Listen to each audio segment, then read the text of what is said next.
A few weeks ago, we found out that in one of our largest school district, but also one of our least successful districts where we've got 88% of kids aren't reading on grade level, we have them taking money from the Chinese Communist government and using it to further these Confucius institutes, which are this learning that for kids to say that the Chinese Communist government is actually a very successful government.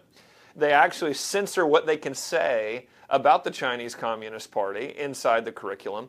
And so this is the Chinese government absolutely indoctrinating our kids, going around. They're now funneling the money through a nonprofit in Texas, so it's much harder to track.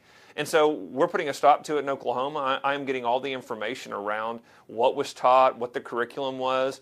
But you know, we want to sound the alarm bell on this. There's 25 other schools in the country that are doing this with K-12 students, and it's got to stop. So how did this, frankly, come to your attention? When did you realize this was still happening? Because under the Trump administration, there's quite a bit of action that was taken to reduce the number of Confucius institutes in the country. Yeah, we had multiple groups that had sounded the alarm on it, that had found that this nonprofit in Texas was actually taking money from the Chinese Communist Party. And so then it began to be a tracing, well, where did they send the money to? Well, what schools are still involved? And what do these programs look like?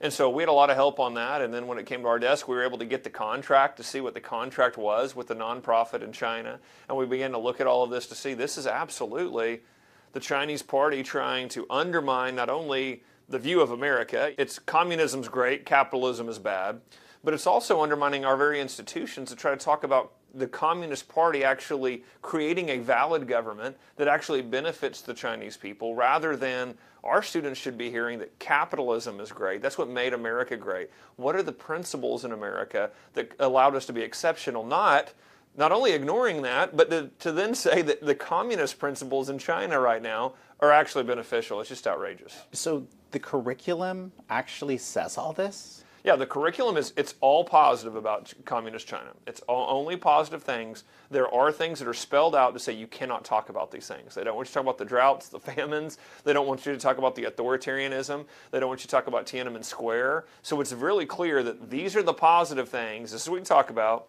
These are the things you don't talk about. So it's not only indoctrination, it's censorship. It is hey, when you study our history, you're going to cover it only this way.